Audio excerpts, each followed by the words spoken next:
साथियों, आज ऐतिहासिक कारगिल विजय दिवस है। माननीय प्रधानमंत्री श्री नरेंद्र मोदी जी की हिस्टोरिक थर्ड टर्म में जिस तरह से प्रधानमंत्री जी ने पिछले 10 वर्षों में डिफेंस में बड़े रिफॉर्म्स किए हैं, उस रिफॉर्म्स का आज रिजल्ट दिखाई दे रहा है। मैं आपके सामने 3 विषय रखूंगा। डिफेंस के प्रोडक्शन में पिछले 10 वर्षों में आत्मनिर्भर हुआ है भारत। करीब 70% के आसपास हमारा जो रिक्वायरमेंट है डिफेंस का, वो आज भारत में ही बनता है। भारत में डिफेंस का प्रोडक्शन 1 लाख करोड़ रुपए से अधिक हो गया है। आप सबने देखा डिफेंस के जो पब्लिक सेक्टर यूनिट्स हैं, उनका वैल्यूएशन आज एक बहुत हाई वैल्यूएशन पहुंचा है।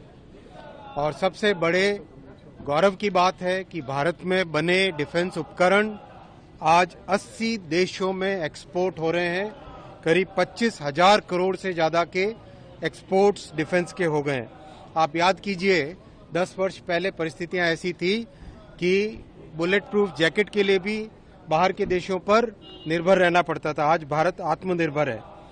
साथ ही साथ डिजाइन में भी लीडरशिप ली है भारत ने। 350 से ज्यादा स्टार्टअप्स हैं।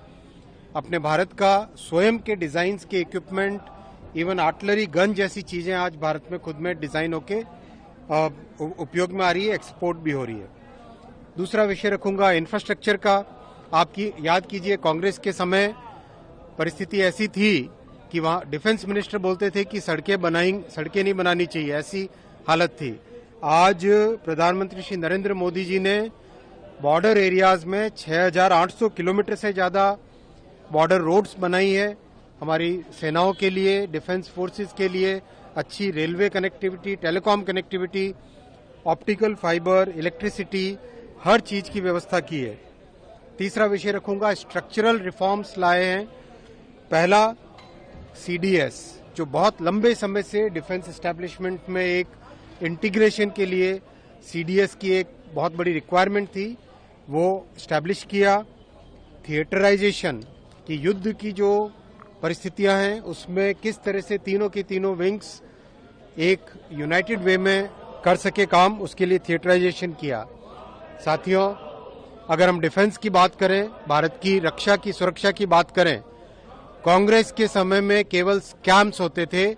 भारतीय जनता पार्टी राष्ट्र प्रथम सदैव प्रथम के सिद्धांत पे चलती है। साथियों, कांग्रेस के समय सिर्फ फैमिली फर्स्ट की बात होती थी। आप देखिए, अंडमान एंड निकोबार आइलैंड में भी नाम परिवार के नाम पे रखे जाते थे उनके। भारतीय जनता पार्टी ने हमारे शूर वीरों के नाम पे, परमवीर चक्र अवार्डीज के नाम पे अंडमान एंड निकोबार में आइलैंड्स के नाम रखे हैं। ये